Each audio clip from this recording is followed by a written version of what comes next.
Boa, xente da rede. Sabedes para que quere Jack Sparrow a fariña? Para pam pam para pam pam para pam pam para pam. E diso é do que imos falar hoxe. Dentro vídeo.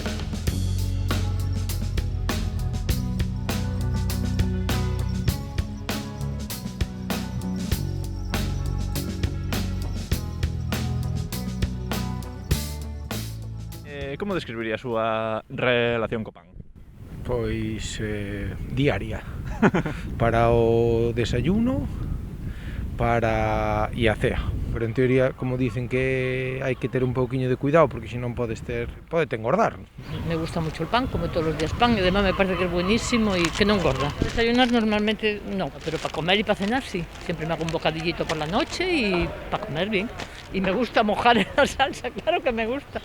Aquí no. De toda a vida na casa se comeu pan e comemos sempre pan. Yo sí, lo tomo diario. Durante a comida, o desayuno tamén, fago sopas igual que os que como a min velliños toman o leite ou colacao co pan. Nula, totalmente, sí.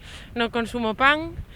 El único que consumo que puede tener una harina o derivado es harina de avena, o sea que eso no se puede considerar pan. Desde pequeña me acostumbraba a comer sin pan y pues lo único en lo que lo puedo tomar es a lo mejor en pizza, cuando voy a cenar por ahí y me pido una pizza, pero lo que es pan, de barra de pan, no. Como francés yo como pan todo el día, pues es decir el desayuno, empezamos con una baguette, pues a croissant y después al almuerzo también un poquito.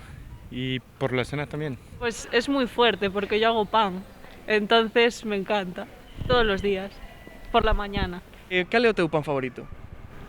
El pan de masa madre, con harina de espelta y harina de trigo. Y la chapata, me encanta esta chapata de Carral o de por ahí y es riquísima. Gústame o pan pouco feito, pero meu abuelo me dice que iso é o peor pan que hai. O pan de centeo. Gústame moito, sí. Pues con semillitas, bueno, el pan con nueces me gusta. Y pasas, ese está bueno, ese está bien, ese podría comprarlo. Una baguette francesa, obviamente. Entón, pan de panadería ou no supermercado? Panadería. Sempre? Sempre. De supermercado, pero el pan de aquí, pan gallego, pan moreno, de trigo moreno. Intento que seña de panadería, pero, bueno, tamén algunha vez se colle no supermercado. De panadería, de Vimianzo. Eu vexo que o pan na miña panadería danos sempre igual. Unhas veces ben queimado, outras veces ben medio crudo. Non lle vexo a calidad por ningún lado. Sempre que podo panadería, pero bueno. Hemos cargado todos los días aquí, lo compro aquí, toda la semana, porque abre toda la semana. E que che gusta máis, a codia ou o miolo? La miga, sí. Das dúas cousas. Gustan as dúas cousas. Me gusta a codia cando non está queimada, pero vamos, de todo, como unha cousa e a outra. Ambos. Yo prefiero el pan completo y para mí comer solamente miga no es pan. Miga sin duda.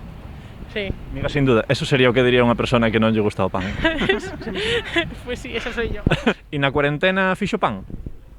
No, yo no hice pan, no.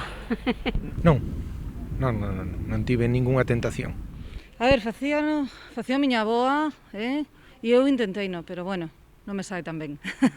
No, yo no soy muy hacentosa en la cocina. E que tal xa? Muy rico. Es que noto que te he pillado, ¿sabes? Que estás rollo confundido. Temos moita cultura de pan, non? Está do Cea, o de Carral, o de Libra. Hombre, aquí de Carballo, de Coristanco, de... Bueno, aquí por clases de pan non creo que haya ninguna parte de España que haya tanto. Porque vas aí por Castilla, todo o pan que teñen é pan gramado, que a mí ese tipo de pan non me vai, vamos, é bonito para velo. Pero non para comelo. Non para comelo. A prueba que é bon é que estuve en Barcelona varias veces e no sitio onde estaba parando, no restaurante, traíanllo o levaban daqui de Galicia para Barcelona. Outro día ainda estuve vendo unha reportaxe sobre o pan e creo que canto máis información me dan, máis confuso estou. Ata aquí o vídeo de hoxe. Teredes no noso Twitch unha conversa con unha experta en pan para resolver todas esas dúbidas e deixamos por aquí un vídeo sobre ocupación e outro sobre vacinas. Vémonos no próximo vídeo. Ata logo. Para pam pam para pam pam para pam pam para pam pam pam pam.